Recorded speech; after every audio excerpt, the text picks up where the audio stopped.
When I won the lottery, I thought my life was finally starting.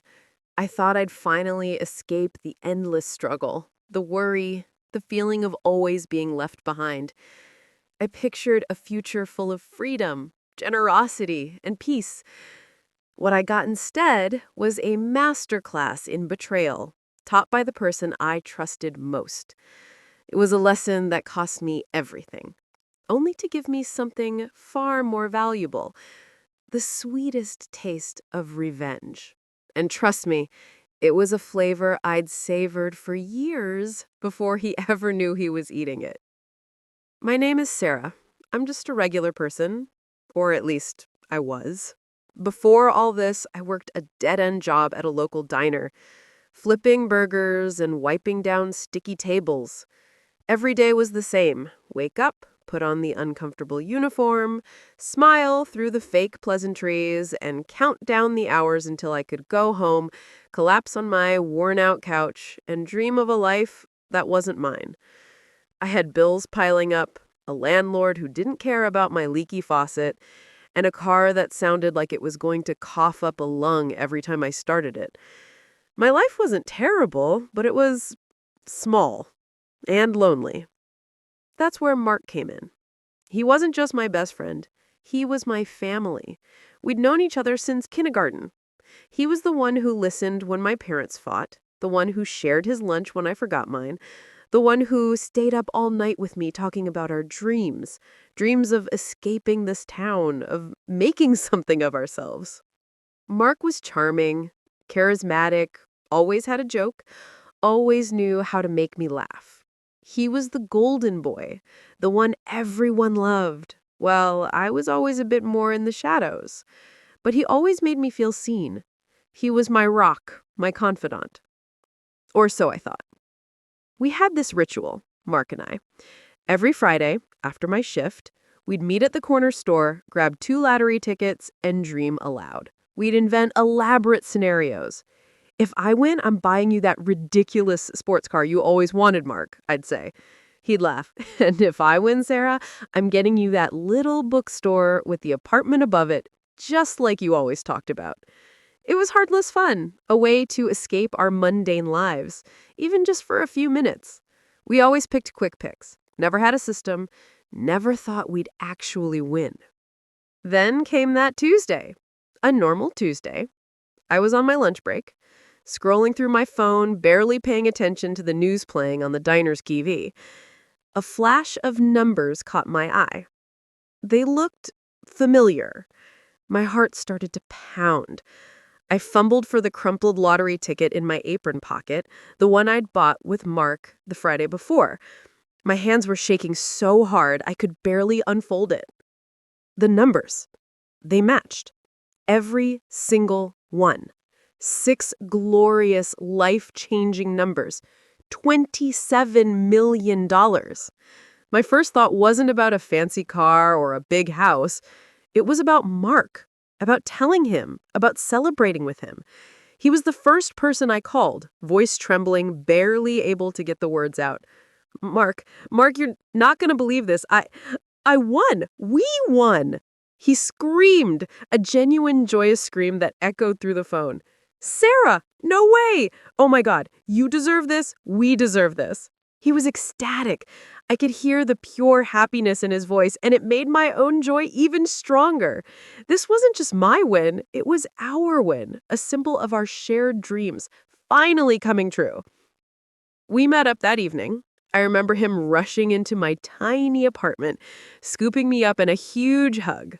He smelled like his usual mix of expensive cologne and a hint of fresh laundry.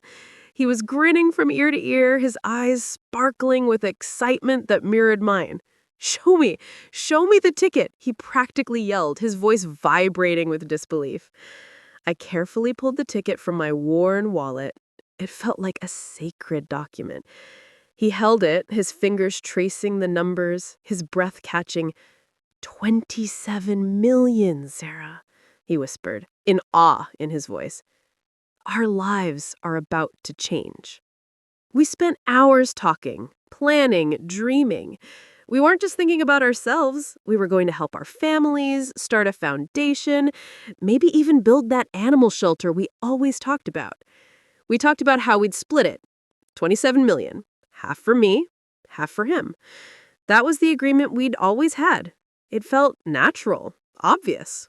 He was my best friend. Of course, we'd share it. The next few days were a blur of phone calls and research. We needed to claim the prize, but we wanted to do it right. That's when Mark started to take charge. "Sarah," he said, his tone serious, "this is a lot of money. We need to be smart. We need financial advisors, lawyers. We can't just walk in there with a lottery ticket and expect everything to be fine." He was right, of course. I trusted him completely. He was always the more organized, the more adult one between us. He took the lead in finding a reputable law firm, a financial advisor. He made the appointments. He handled the phone calls. I was still floating on a cloud, trying to grasp the reality of it all. I was just happy he was there, navigating the complicated world of sudden wealth. One day, he came over with a stack of papers. "Okay, so here's the plan," he explained, sitting across from me at my rickety kitchen table. The lawyers advised against splitting it immediately. They said it's cleaner if one person claims it, then transfers half to the other. Fewer tax implications, less red tape. He made it sound like a perfectly logical, completely normal procedure. And since you actually bought the ticket, it makes sense for it to be in your name first. He handed me a form. It was a power of attorney. He explained it was so he could handle the paperwork and liaise with the lawyers on my behalf to make things easier. I was overwhelmed and still a bit naive. It felt like a lot, but I trusted him. He was my best friend. Why wouldn't I? I signed it. My signature, a simple flourish on a piece of paper, sealing my fate. Life continued in this strange limbo state. I gave notice at the diner, citing personal reasons. Mark told his boss he was taking an extended leave. We were both giddy, constantly sharing excited whispers about our future plans. He was still handling all the meetings, all the official stuff. He'd come back from appointments telling me, "It's all going smoothly, Sarah. Just a few more weeks until the funds are fully transferred." But then little things started to niggle at me. Small inconsistencies. He'd talk about meeting our financial advisor, but when I tried to look up the firm, I couldn't find a direct contact for our specific advisor. He'd brush off my questions, saying, "They're very private, Sarah. High net worth clients. You wouldn't find them easily online." He always had an answer, always a plausible explanation, and because I trusted him so implicitly, I didn't push. Not really.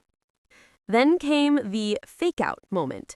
We were at our favorite dive bar, celebrating what he called the last few weeks of being poor. We were both a little tipsy, laughing, remembering old times. He looked at me, his eyes full of what seemed like genuine affection. "You know, Sarah," he slurred slightly, "I really can't believe this is happening. You winning, it's like a dream come true for both of us.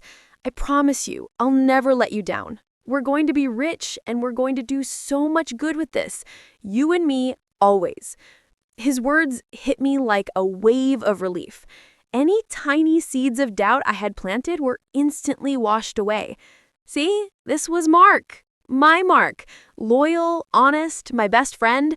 Everything was fine. Better than fine. It was perfect. I hugged him tight, feeling foolish for my brief, unwarranted suspicions. I apologized in my head. He was doing so much for me. I was being ungrateful. The weeks turned into months. Mark started to become distant. His calls were less frequent. His enthusiasm waned. When I asked about the lottery money, he'd give vague answers. "Still in processing, Sarah. These things take time." Or, "There's a temporary hold. Tax issues." My stomach started to churn.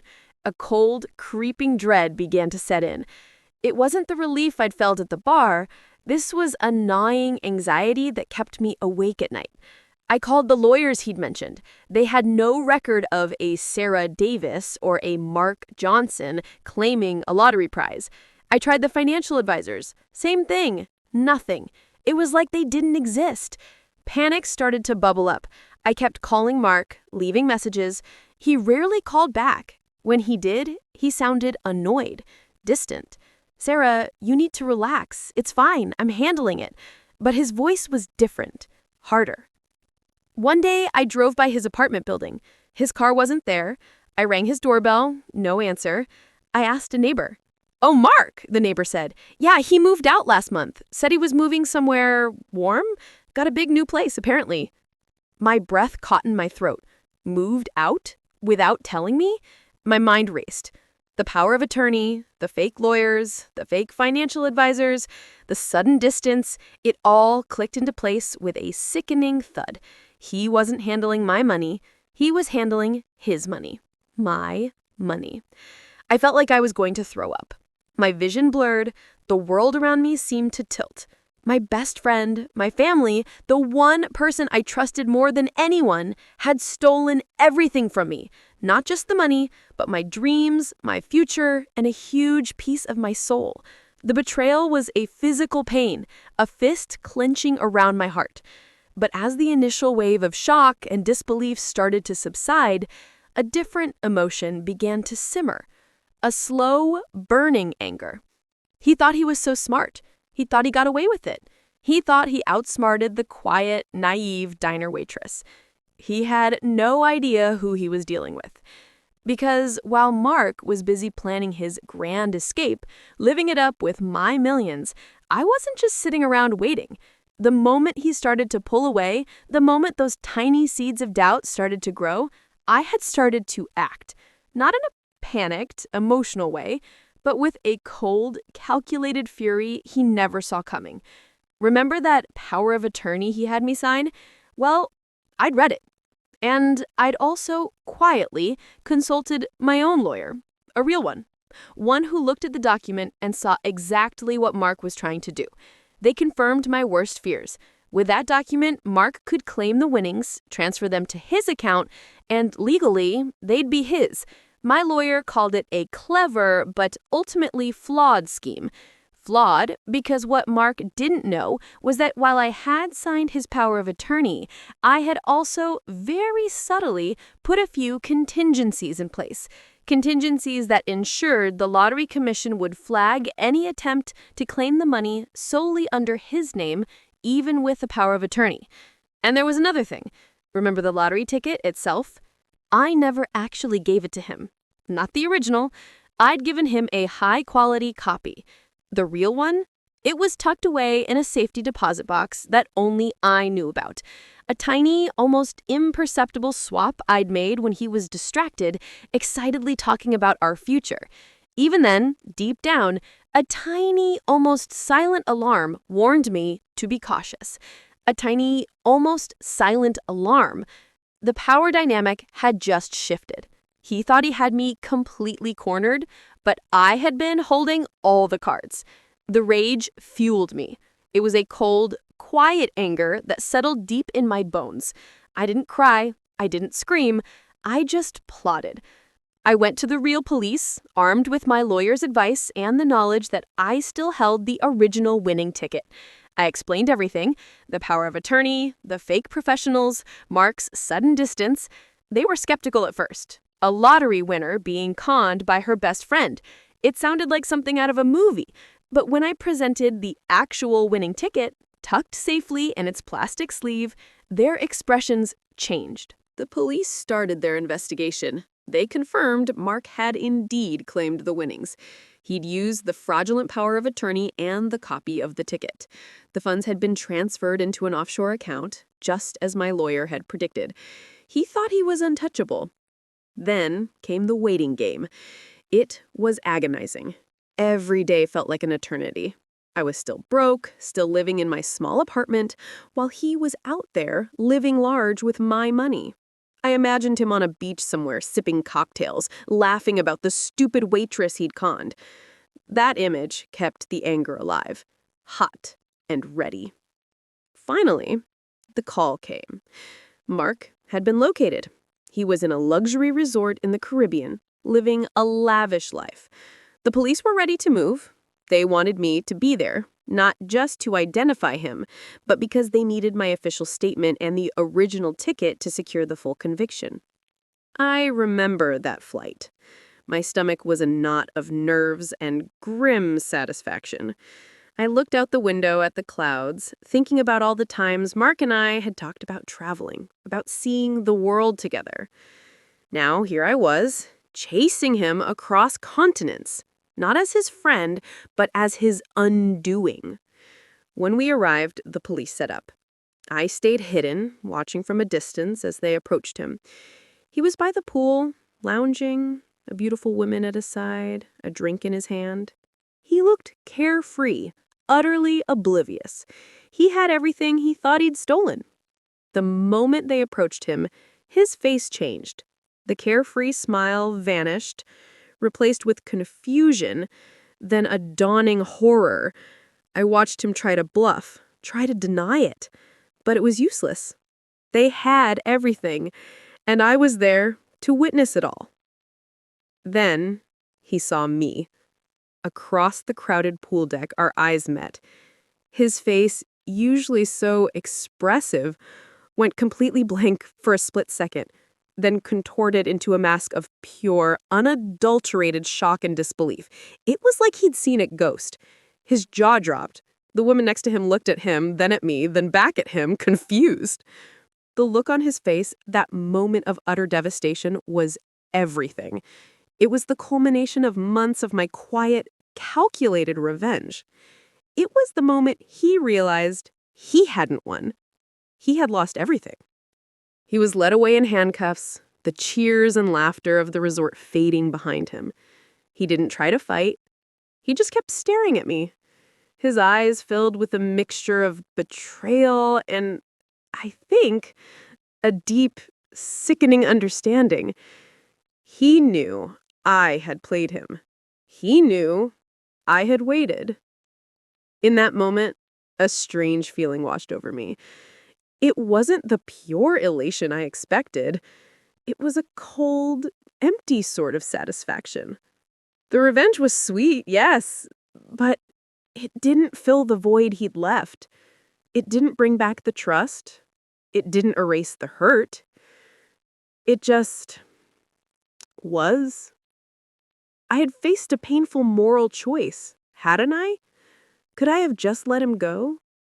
Could I have lived with him stealing my money? No. The answer was a resounding no. But pursuing justice, even when it was so clearly deserved, felt heavy. I got my money back, yes, but I lost my oldest friend, the one person I thought would always be in my corner. And that, I realized, was a price no amount of money could truly replace. The line between right and wrong felt blurred in the aftermath of so much pain.